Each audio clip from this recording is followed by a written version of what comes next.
Welcome, everyone. Thank you for joining. I'm Gloria from World YMCA. We'll get started in a couple of minutes. And thanks to each one of you for joining us for this workshop on Swarovski Foundation's Innovative Creatives for Our Future program showcase. I'll be handing over to Sitati Wasilwa very shortly. We'll just wait for a few more people to join in before we can begin with our session. So thank you everyone who is watching. Good morning, good afternoon, good evening to each one of you from whichever part of the world you're joining us from.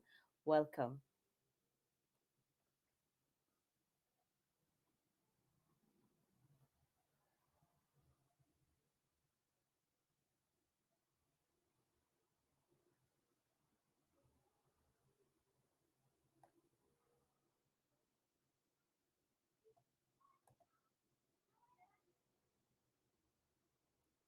So for all those who are still joining us, welcome to this workshop, the workshop where we're going to showcase Swarovski Foundation's Innovative Creatives for a Future program. And this evening, I am dialing in from Kenya. I hope each one of you is doing well. I'll be handing over shortly to Sitati Wasilwa. We'll just wait for a few more people to join in before we can begin. But as you join in, I'd like to encourage you that throughout this session, make use of the chat section. Share your thoughts, comments, and reflections. If you have any questions, feel free to use the Q&A area and we will be able to provide you with any clarity that you need. My name is Gloria. I'm from the World YMCA and I'm happy to have each one of you with us today. And we are joined today with a great panel of young people from across the globe. And my colleague Sitati will be very happy to introduce and facilitate the discussions with each one of us. So to everyone who is joining, we're just going to wait for a few more people to join in, wait for a few more minutes before we can begin with our conversations. But most importantly, a big welcome to each one of you. Just to remind you once again, you are joining the workshop where we're going to showcase innovative creative solutions with the Swarovski Foundation cohorts. Welcome everyone. A few housekeeping details if you're joining us right now throughout this session. Please make use of the chat section. Share your thoughts, comments, and reflections. If you have any questions, please feel free to use the Q&A area. Not forgetting, we encourage you to share your thoughts on social media using hashtag YMCA Youth Led Solutions so that we can celebrate your participation. Welcome everyone. Just waiting for a couple more minutes before I can hand over the session to Sitati. But to everyone joining us today, feel much welcome.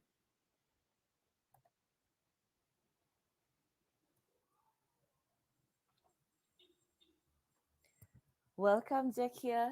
We are just waiting for a couple more minutes to see if more people are going to join us before I can hand over the session to Sitati. But for whoever is just joining us together, Jackie, I'd like to welcome. Thank you for joining us. I'm Gloria from World YMCA.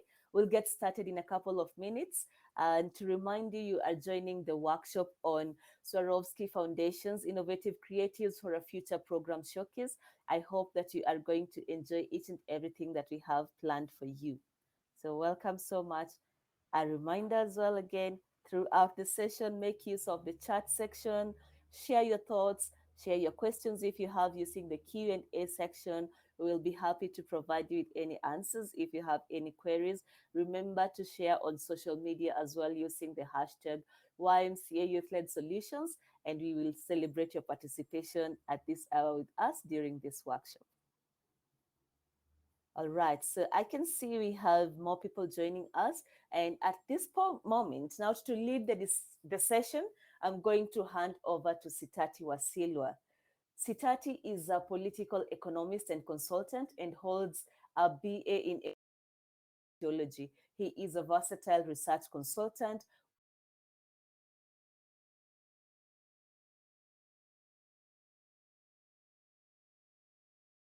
management. Currently, Sitati of the management committee of YMCA Nairobi Central Branch in Kenya, where he chairs the youth and he has contributed to thought leadership in Kenya and Africa with several publications to his name. Sitati, the floor is yours. Please feel free to continue with the session. Thank you so much, Gloria, for that wonderful introduction. I hope everyone can be able to get me clearly. If not, just signal me. Otherwise, it's a great honor and pleasure to have all of you here, and it's my hope that you're going to have fantastic discussions and engagements.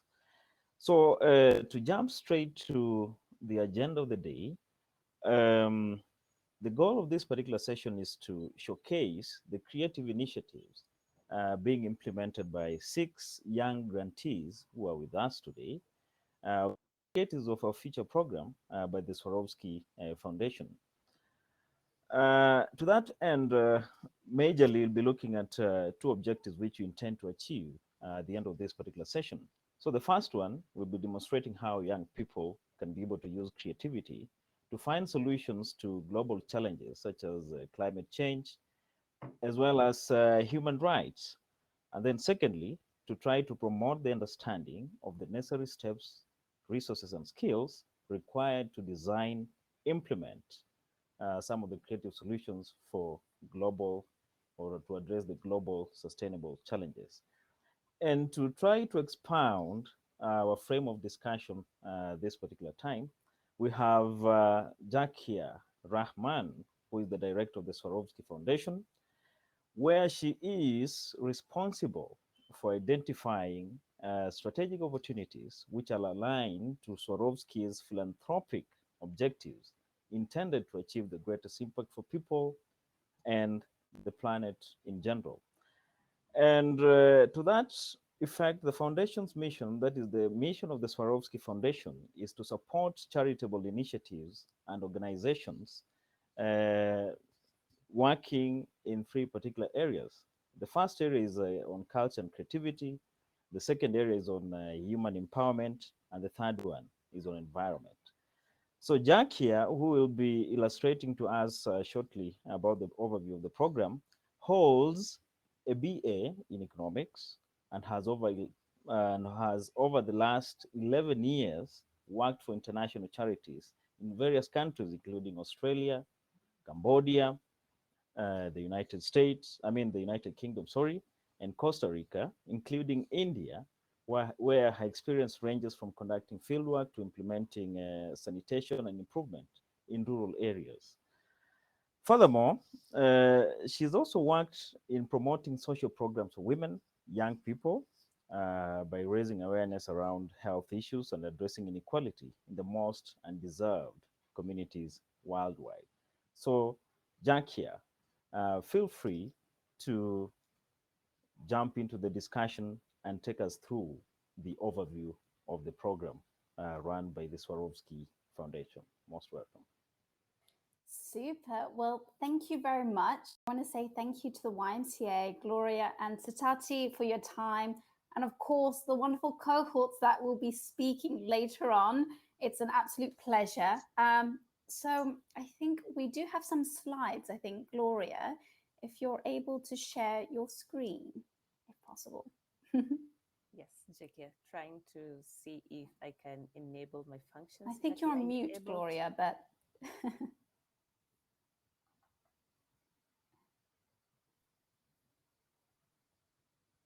whilst that's being pulled up, though, I'm again just want to say thank you very much, and I'm happy to sort of jump straight in to really say that for the Swarovski Foundation, and Satati, thank you so much for that introduction too.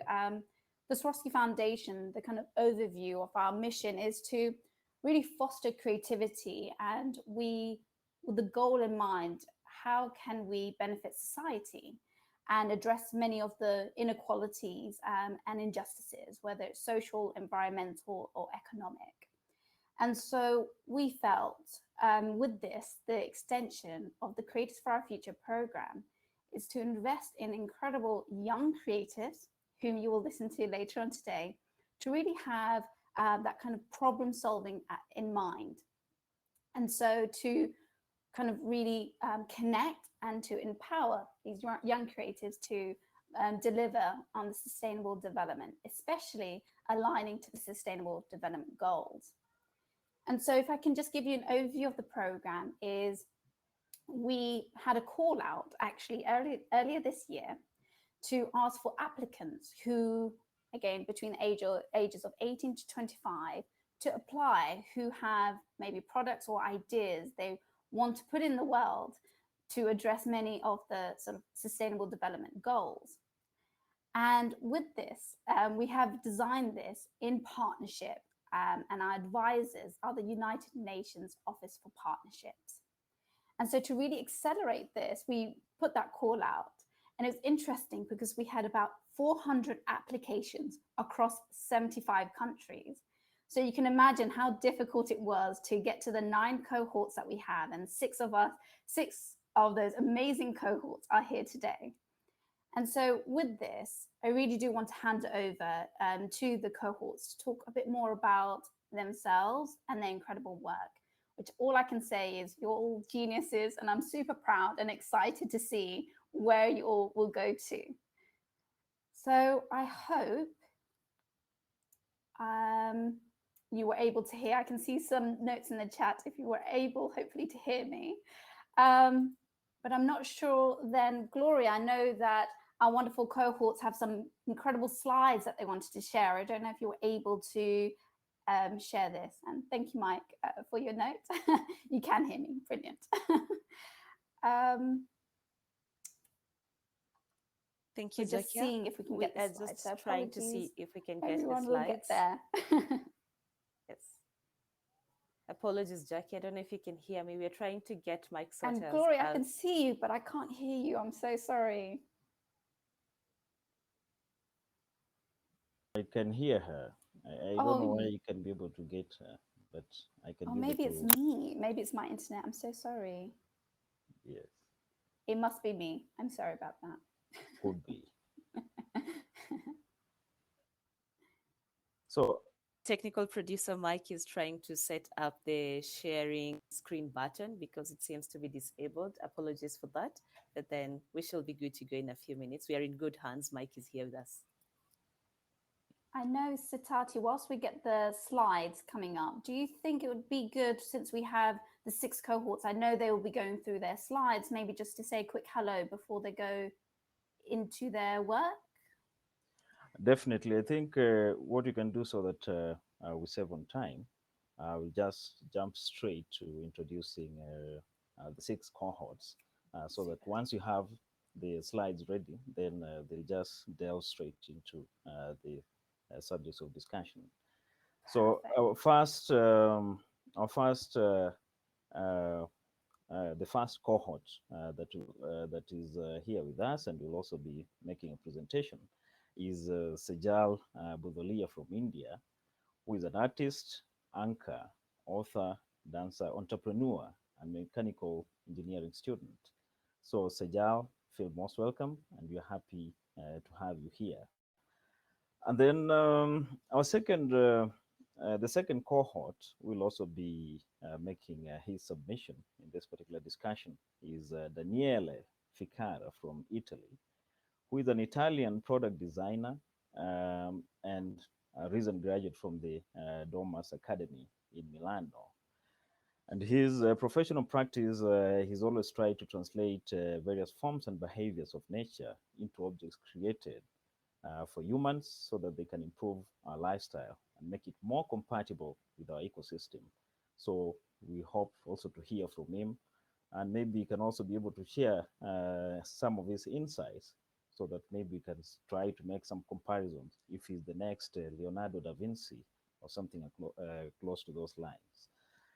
And then we have Ghislaine Irakoze from Rwanda, who is a sustainability entrepreneur and activist based in Kigali, Rwanda, and has a vision for a climate resilient and waste-free world, which led him to establish an organization by the name West Zone.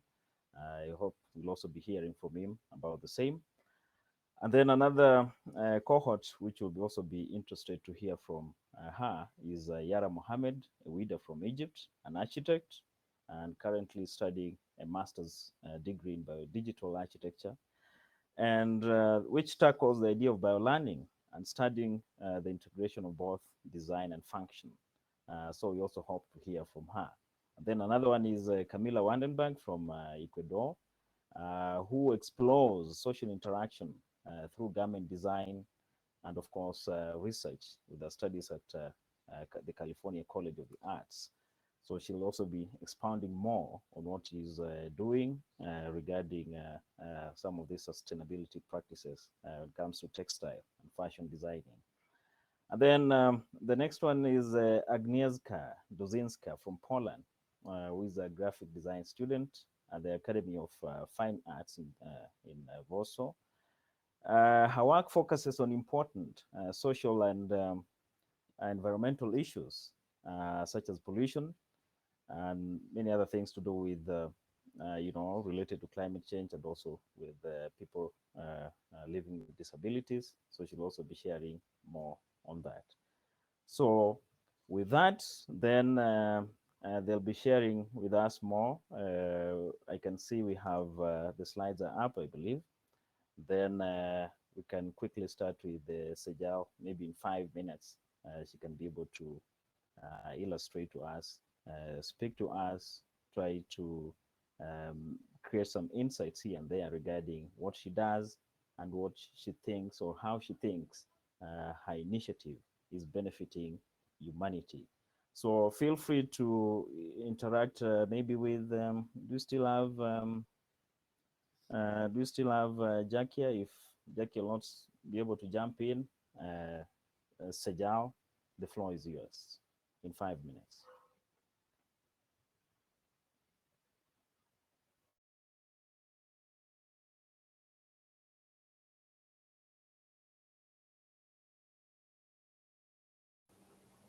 Okay, I think I'll go ahead now. Thank you so much for the warm introduction. Hi, everyone. I'm Sejal Bidholia from India, and I am a mechanical engineering student at VIT University, Vellore. I'm also a performance artist and an entrepreneur. Could I have the next slide, please? Thank you. What you see on the screen are a lot of images, and I believe that a picture speaks 1,000 words. Before I jump into what I do, I would like to tell you a short story about why I started doing it. There's a picture you see on the screen of me with a girl, of me holding a girl and playing with her. That was a visit to a cancer home. Just before that, I had heard a TED talk in which the speaker asked some underprivileged children, "So, what are your hopes and dreams?" To which they said, "What could our hopes and dreams possibly be?" Which is really surprising, I think, for all of us here, because as children, we're taught that we can be whatever we want to be and grow up to be whoever we want to be. Unfortunately, there is still a segment and section in our society, which is the underprivileged, who don't think that they have the power to dream. Which is why I started the initiative called NESA, which means pure in Sanskrit and Hindi. Essentially, what we do is teach the underprivileged performing arts. And now, with the Swarovski Foundation, I hope to also expand to traditional artists and folk artists here in India and around the world to connect directly to these underprivileged children. What we do is conduct dance classes online. And with each session that we take, we break down walls in the minds of our instructors and in the minds of the children that they're any different from us. It is a way to spread smiles and fuel hopes and passions. These are a few images that you see from all of our sessions. Due to the COVID-19 pandemic, especially here, the strain in India is still on the rise, and we conduct all our sessions online, hoping to bring joys and smiles not only to these children, but also to the doctors and the healthcare workers in our country. Could I have the next slide, please? Thank you. I'm also a mechanical engineering student, and as a kid, I've always been very inclined to the creative arts as well as engineering. You can probably see I'm wearing a NASA shirt, and I have a lot of space theme things in the background. I'm incredibly passionate about space sciences. What I do is combine engineering with the creative arts. For example, last year, I worked with a team to make sustainable huts for salt farmers in Gujarat. So there's an image that you see here. All of this is made from sustainable materials. A lot of these traditional artists and farmers are nomads. That is, they don't have fixed homes. So this was a small home designed for their well-being, for their stay for a couple of days. Currently, I hope to work on the idea of menstruation in space. This is a topic that isn't really discussed. especially because there have been less than 11% women astronauts. What I hope to do is draw inspiration from products in space, that is, design in space for life on Earth. And whatever products that I will be designing will be used and supplied to the performance artists, to the creative artists, the folk artists here in India, and the underprivileged as well. Uh, to conclude, I would like to thank the Swarovski Foundation to select me as one of the cohorts. The mentorship and the funding will, you know, give me a chance to be one step closer to achieving my vision. Thank you. Thank you very much, Sejal, for that brief but enlightening, sorry, as well as insightful presentation. We'll be rest assured that we'll come back to you with more questions regarding that particular initiative later on after the other cohorts have made their presentation. So next we'll have to hear from Daniela Ficara from Italy. Maybe you can also give us some wisdom from Leonardo da Vinci. Hi everyone, I'm Daniele, a product designer from Italy, as Itati well uh, introduced early. And my work spreads from product design to visualization. And in these terms, I try to expand my, let's say, creativity out of the boundaries, and so from here started a reflection about the future of light. So in this brief, I'm supposed to design a new lamp, but I try to, in a way, make a step over this simply brief for a product designer, and try to pass from a design inspired by nature to a nature inspired by design. And so that's the habitat in which our, and then developing it, I try to implement in it more values than the project itself. So it basically works through the bioluminescent principles. Is the phenomenon of light emission that results from an enzyme catalyzed oxidation reaction that occurs in living organisms. Most of them can be found in seawater. So that's the reason why the color of the light emitted is nearly blue. The concept of the hourglass is something that is also related to nature, to the way of in which the gravity works. So using this very simple principle, I try to fuel this liquid with gel capsule in which all the bacteria are contained to fuel the liquid and to let him emit the light. Thanks.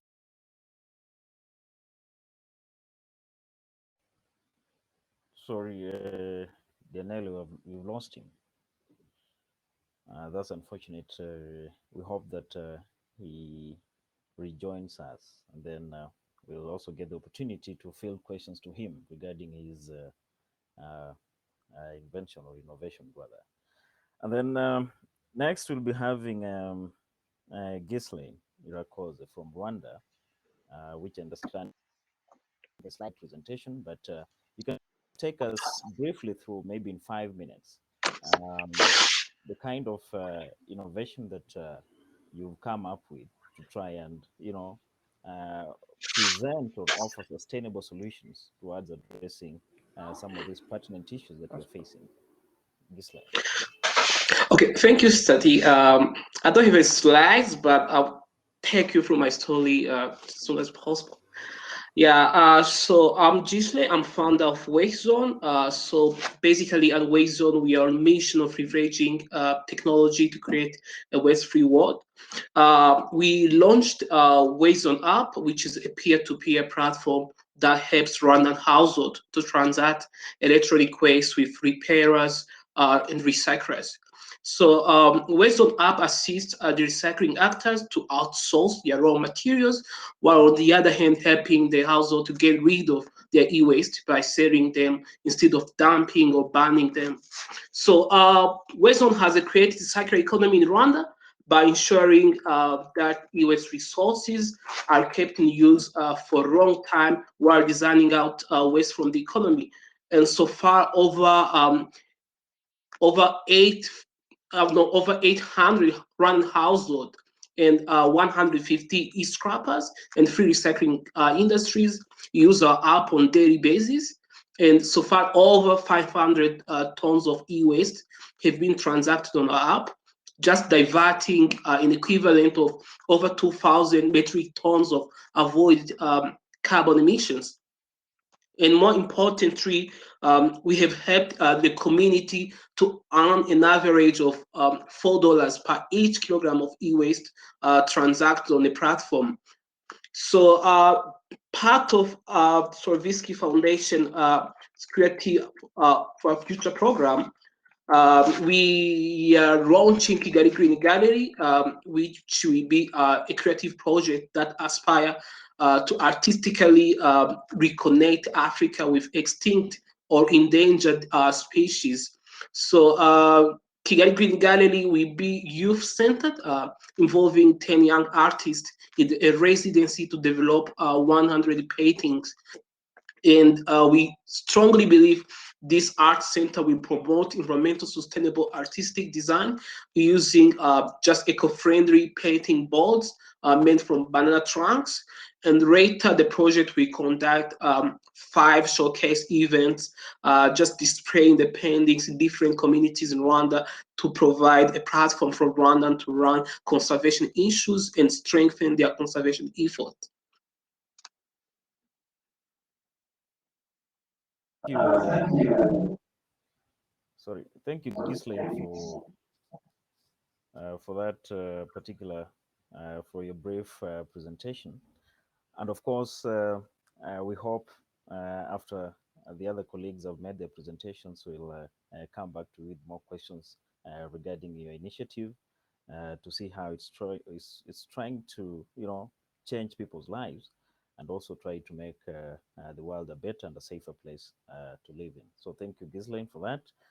Our next, the next cohort in line is Yara Mohammed Ewida from Egypt, who will also be taking us through her initiative so that we can also, get the picture of what exactly she's trying to do and the impact she's trying to create wherever that particular initiative is running. So, Yara Mohammed, feel free. I hope the slides are not up yet.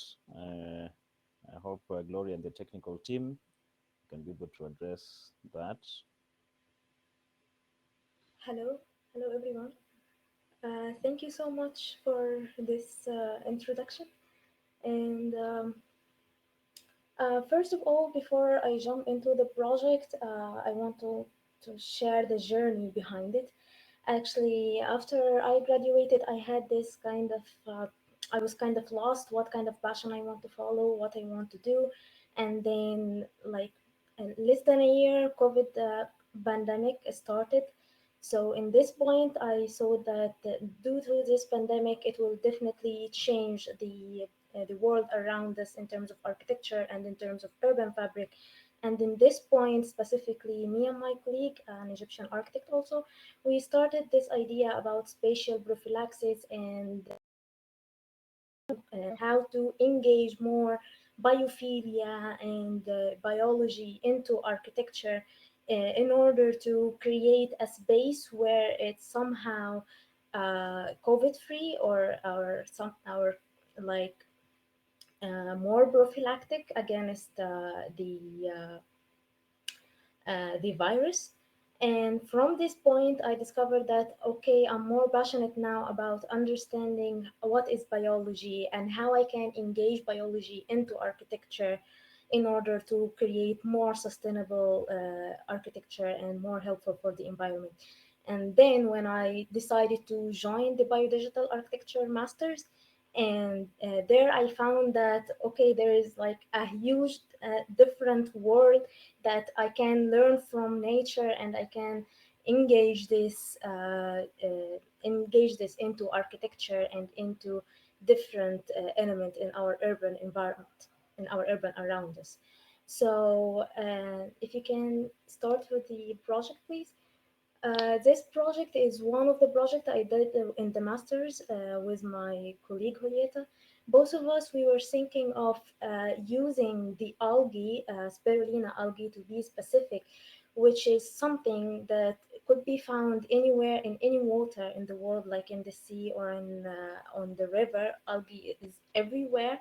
We can use this algae to get both nutrition and also energy. So first of all, we started like, okay, now we have that algae, we need to have function from it, and also study how this algae actually grow and form. So first of all, we started to growing the algae itself.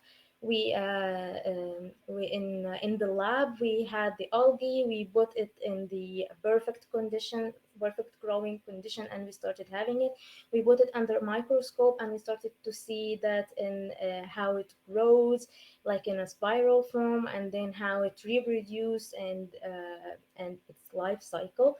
And then we started to create like a simple battery form where the spirulina algae is in one side, and the other side has the its nutrition, and we connected it with wires, and we were surprised that it had enough energy to actually charge the phone. So we thought, okay, this is a very good point where we can have a sustainable form of energy that could replace the non renewable energy we are having today. One more point that this algae actually in the form, it could be like after 2 weeks some of the algae dies because it has like a certain life cycle. So we can actually dry it out, and it become a source of nutrition, where it could be like tablets, like health tablets kind of proteins, or it could add it in drinks or like shakes. And here is how the project works. First of all, we the algae started grows from one cell, and then this cell keeps on growing and reproducing till it creates more cells. So the one point of attraction, if you can see in the first two iterations on top, um, that's in our design, it resembles the parent algae, and then it keeps on growing and growing more, creating this type of form. We did two type of form, one in 2D and the other one in 3D. And then we started to take this project step further. And instead of creating only like an artwork, which is around 25 centimeter, that has that it could be like a charging unit. You can put it as a night lamp, or on your desk. You have it on your desk. You just simply put the phone on it, and it charges. We make it started to get it more and more. We made it in a bigger scale, where it could be like a chair, that this chair is made of glass, and also has the two compartment of the algae and the nutritions. So it could be also like an interior furniture. And then we took it a step further more, and then we created like a panel facade, where you can put it on your balcony, or it could be a facade in front of a tower or an office building, where it can also provide enough energy for that building. And then we also take it two more steps further to be engaged in the landscape by creating a tree of it and also a pavilion, um, where it could be like a sculpture in the street. Uh, uh, Somehow it's more aesthetics, and also you can get energy in it. And for the pavilion, of course, it could be various in function. It could be like an art gallery or a street market. It's something creates an envelope, and also from that algae you will have enough energy to provide for this type of function you're having underneath the pavilion. And also, after all, you can drain at the end of the pavilion. If you are using it for something for 2 weeks or something, you can drain that algae, and then you'll be having in a nutrition that you can sell or you can use it yourself. So that's more or less the project I have done, and now I'm working on more projects that are also related um, into more biology and biodigital architecture. And that's all. Thank you so much. Thank you so much thank you so much, Yara, for that elaborative presentation regarding the initiative. And definitely, just like the other cohorts, we are sure that we're going to get back to you with maybe a few questions regarding whatever you're doing to make the world a better place. So next, we are going to hear from Camila, who will also be speaking to us about whatever she's doing. And Camila, please, you're most welcome. And the floor is yours. You can start off. Thank you. If we can skip to the next slide. So I wanted to tell you a little bit about me. I am from Ecuador and I studied in San Francisco fashion and textile design. And I've been really focusing on trying to really incorporate sustainable practices and sustainable approaches to the industry, to textiles. And my mission as an artist and in life in general is to really focus and trying to achieve a more circular economy in our world. So with that, I wanted to talk to you a little bit about my projects that I've done. Um, so I feel like this project in particular really ties into the future of our work summit that we're working on right now. This is something that I did last year in the middle of the pandemic. I was stuck here in my house in Ecuador. I was graduating. I was working on this competition called the Biodesign Challenge, and I felt really hopeless in finding ways to really achieve things. My project that I was working on in the past was stuck in San Francisco, so I had to innovate. And with that, that really comes in handy with trying to figure out what you want to do when you are faced with a lot of challenges, when you're faced with a lot of like setbacks, and see what is your mission in life to really explore the alternatives. And in this case, I found a solution. So I asked what my community really needed in the middle of the pandemic, and we were having a lot of problems with finding proper care for workers. Face masks were around $10 a single face mask, and Ecuador's current state was really mixed with a lot of corruption, a lot of uncertainty. And I was like, okay, this is the project that I have. This is the challenge that I'm facing. And I started cultivating algae in my backyard. And with that came this amazing project that was, again, very sustainable, was really accessible for everyone. That was like my main goal, and connecting with people and their necessities. So I'm working right now in developing different approaches to sustainability. For me, sustainability doesn't necessarily have to be, this is my form of sustainability and you have to follow it, otherwise it's not sustainable. I love exploring different mediums, different approaches.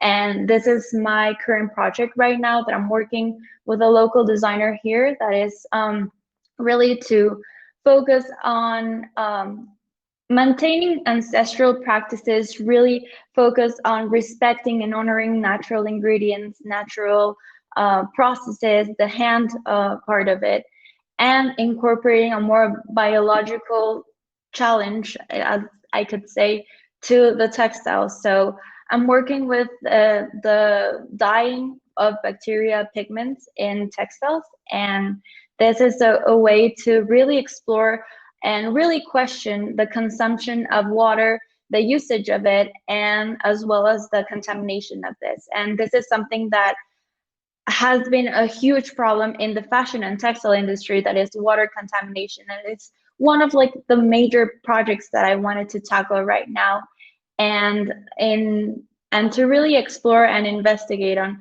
what are the good aspects of it, what are the bad aspects of it. I know it's something that is very innovative, that people might be a little bit skeptical, but what it takes for bacteria that we already have growing, that is not wasting water, that is not really wasting any additional sources as textile companies are right now. So with that, I wanted to share this project along with other ideas that I've been working, such as exploring emotional sustainability through creating opportunities for foundations to be working with designers and textiles to develop amazing fabrics, and exploring the emotional sustainability aspect of that. So thank you so much.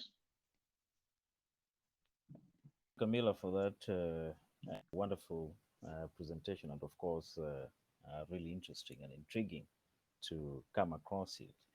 So, definitely, as I mentioned earlier on, we'll also be coming back to you with maybe just a few questions regarding your initiative. So, next, Thank we'll you. also be hearing from our colleague Agnieszka Dozinska, who is a graphic design student from the Academy of Fine Arts in Warsaw. So she'll also be taking us through her initiative, and will be briefing us what she's also trying to do to try and make the world a better place, and definitely, I mean, trying to create all these kind of solutions to help humanity. So, Agnieszka, the floor is yours. Most welcome. Thank you very much. So hello, everybody. My name is Agnieszka Doczyńska, and I'm a designer from Warsaw, Poland. So my design work revolves around broadly defined design. I don't have a specific field in which I specialize, but I do like to call my work problem-solving design, because whatever I think about a certain topic or an issue that I want to focus on, I approach it as a task that must meet specific guidelines. And the design itself must not only meet those requirements and fit into them, but also look good at work as a project. So the final form is always adapted to the theme in order to inspire the viewer in the best and most creative way and make them actually think. Because I believe that as designers, we have a huge impact on the opinions and tastes of people. That's why I often deal with social and environmental issues in my work, because I think that my field of work gives a lot of room for opportunity to change social opinions and create ones, because design is all around us. So I think it is very important that in addition to pretty pictures and objects, it also creates social important messages. So today I'm going to show you 3 projects that I did in the last 2 years that kind of reflect this way of thinking. So the first one that you're looking at is the Stop Plastic Public Awareness Campaign, which focuses on the problem of plastic overproduction and overuse. So the main idea of the project was to create something that would show in a rather fresh way the common topic of plastic pollution, and would make every person who watches it consider their action. Because often social campaigns talk about the general problem of the damage caused by society as a whole. And as it's known, if a responsibility is shared, then it is nobody's responsibility. So therefore, I wanted to create something that points to a specific person and says that you and I are responsible for the future of the planet. So inspired by the packaging of food products, which is often full of bags, foil, and baskets, I decided to kind of transport this packaging to myself. So I sewed a special packaging for my clothes, for myself, and for everything that was in a photo shoot. And I photographed myself in it, showing that plastic harms each of us and that each of us is responsible for that. So we can switch the slide. Thank you.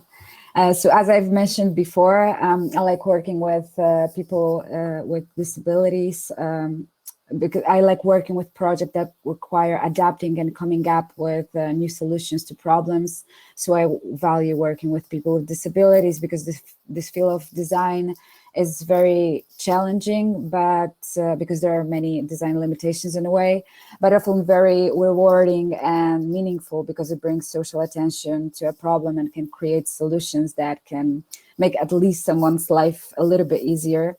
And this very thought was behind the Trimigam project. This is a game that helps to learn the basics of sign language. As all of us have been affected by the pandemic, but there were some groups in society that have been affected much more. And one of them is the deaf community, for whom masks and lack of face-to-face contact were a great limitation. And also the knowledge of sign language in the society is very low. So I decided to highlight this problem and create a tool that would make people encourage them to learn, because often language learning materials are kind of boring and visually uninteresting. But however, if learning is fun and entertaining, it becomes easy and enjoyable.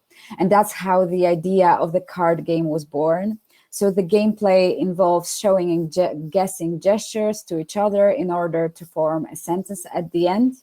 So all of the mechanics were invented especially for the project. It makes learning not only easy and fun, but also effective, thanks to repetitive gestures and need to form a sentence at the end of the game. And so after a few games, we're actually able to remember a few or more gestures and build basic sentences in the sign language. And we can go to another slide.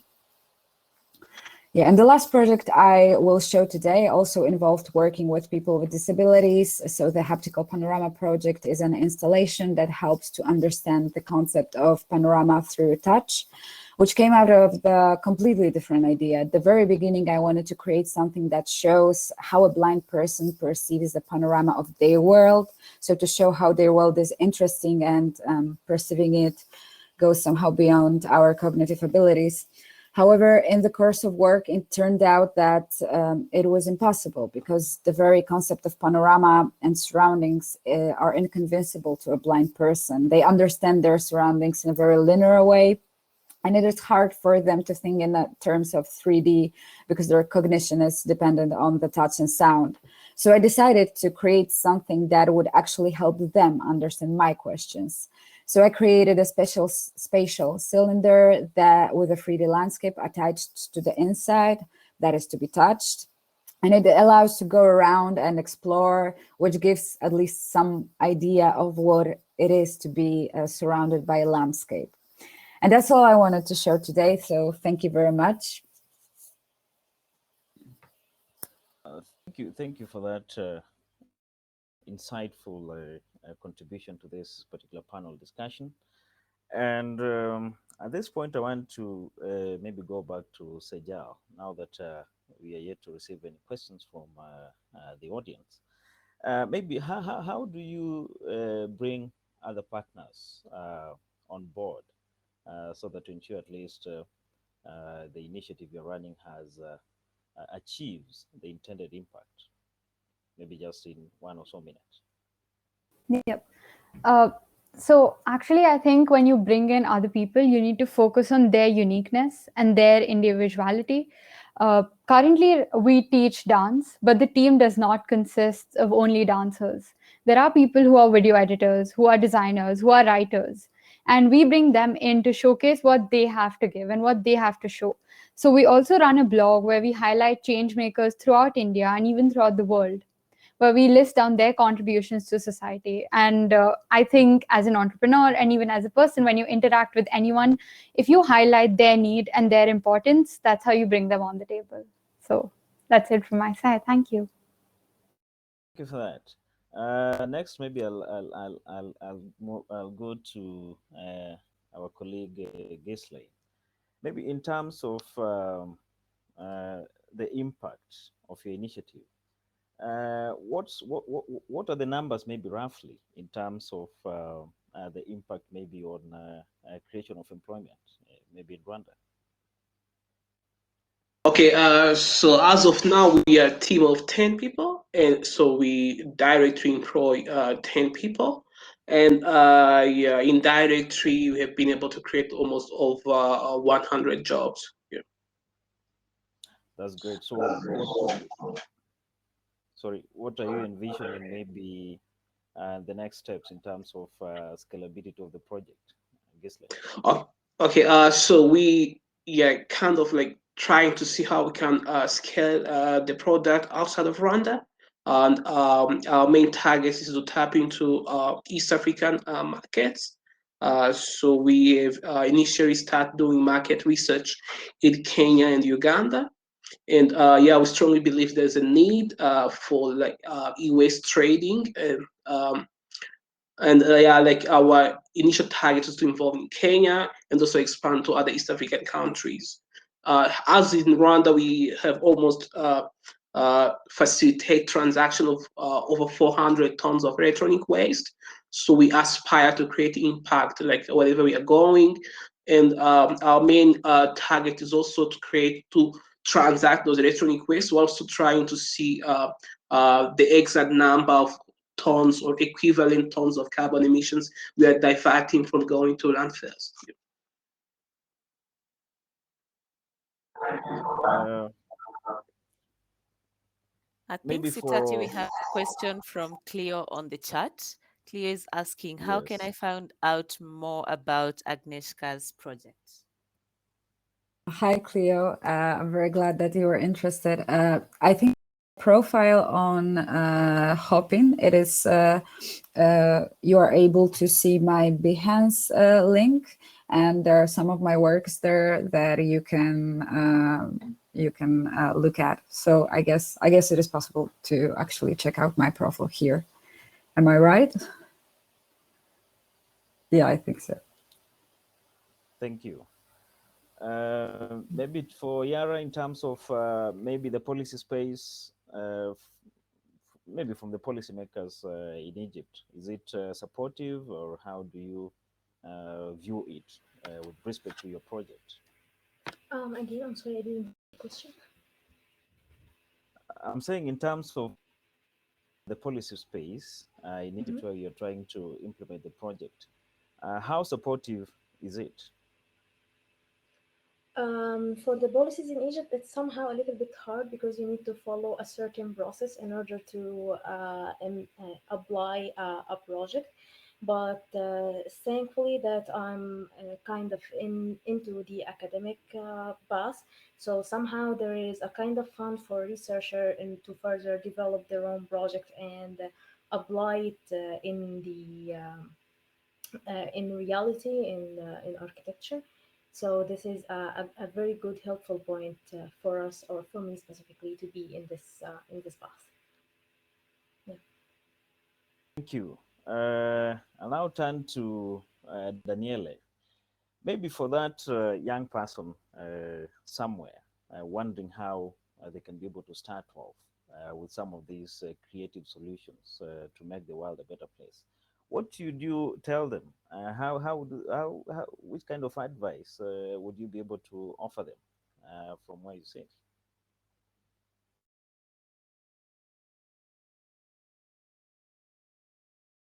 Unmute, please, Daniela.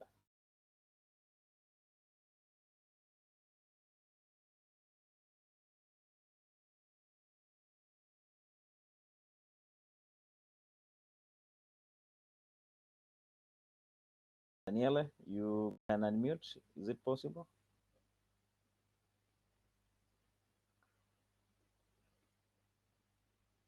Well, we can give him a few minutes as he tries to navigate the mute button, and then we'll get back to him with the question. So, for Camila, in terms of maybe the response from other partners or other development partners whom you're trying to bring on board in implementing that particular project. What sort of has been the response? Is it outwardly positive, or there are still some challenges you're trying to face as you implement the project?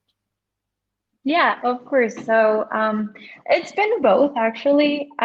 Received so much support. Actually, I've been contacting a lot of people, telling them about the project, the initiative, trying to collaborate with other designers, artisans, even big industrial companies. And I've received a lot of support. People really want to connect with having a more sustainable approach to things, to really engage in other kinds of practices, in new developments. And I've also been having a lot of setbacks in trying to find the right materials, trying to really obtain different things that I would normally, it would be more accessible to obtain in a first world country. But regardless of that, I've been troubleshooting things, and that's the beauty of it. Like taking everything that you have and really trying to create something new and something beautiful. So yeah. And I saw that there's a Q&A regarding my project too. I have there's a link again in my profile for my website, and if you would like to know about this, you can. I would love to contact you and talk to you about this. And I'm currently working on a video right now, so it'll be coming hopefully in the next week or weeks in YouTube regarding the progress of this. So yeah, tune into that too. Thank you.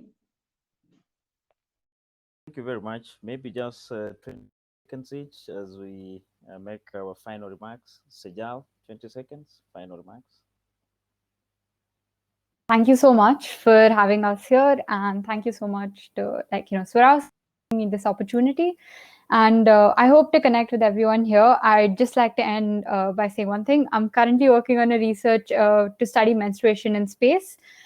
Anyone here from the audience as well as in the panels who menstruates will know someone who menstruates or has any experience in the field, please do feel free to connect, because I'm trying to get in as many responses as possible before I start developing the project. So thank you. Thank you very much. Agnieszka, your final remarks in 20 seconds. I just wanted to say thank you for letting me share my work with everyone. Thank you, YMCA, for this opportunity. Thank you, Swarovski Foundation, also for having me. And and I think all of the projects that have been shown today was outstanding, and there's nothing else I can say.